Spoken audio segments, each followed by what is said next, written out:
gamit ang soft base for hot pot ng Likunki. Yan, sipodat. So, lagay ko na guys ang soft base. Yan. Dagdag na lang natin kapag kulang.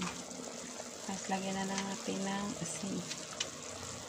Yan, asin guys. Enough na yan. 1 teaspoon. Tapos, paminta. Kasi wala tayong sili-sigang. Tapos, lagyan na natin ang ating salmon. Yan. Salmon.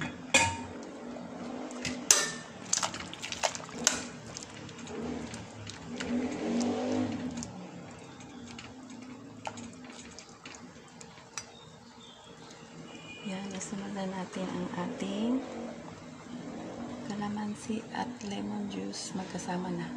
Yan. Yan ang pagpaasin namin. Bali, salain mo lang yun. Salain mo lang yung juice ng kalamansi at lemon guys. Kasi pag nahulog yung buto, mapait. So, isunod na natin ang mustasa. Hindi ko na kayo paantay ng matagal kasi matagal pa yan kumulo. Dahil malamig ang salmon.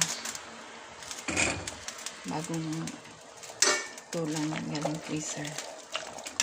So, para hindi naman malusaw ang mustasa guys. Pag naluto na, tanggalin natin itabi. So, ganun lang.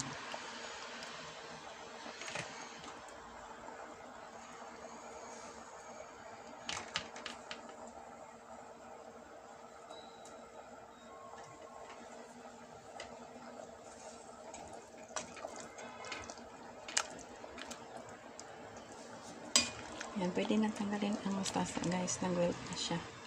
Kasi add back naman mamaya. Iinit pa to eh. Mamaya pagkakain. It's only 12. 2 o'clock pa ang lunch dito. Niready ko lang. Para pag init, naka-ready na pati dahon. Ilublob na lang yung dahon guys. Kapag nainit na ang sabaw. So, ganyan lang. Hindi pwede hindi tanggalin ang dahon kasi magiging brown siya. Kailangan yung dahon green pa rin pag serve. So, ganyan lang siya guys. Medyo matagal pa yan siguro siya kumulo.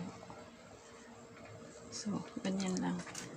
By the way, mas maigi pala magsikang tayo ng salmon. Divided na. Kumbaga nakaslice na yung buong ulo. Ayun guys. Nakaslice na. Madali na siyang kunin. Kung pipili kaling part ang gusto mo. Halimbawa yung malaman. Ayan, malaman. Kung gusto mo naman mga cartilage lang. Ayan.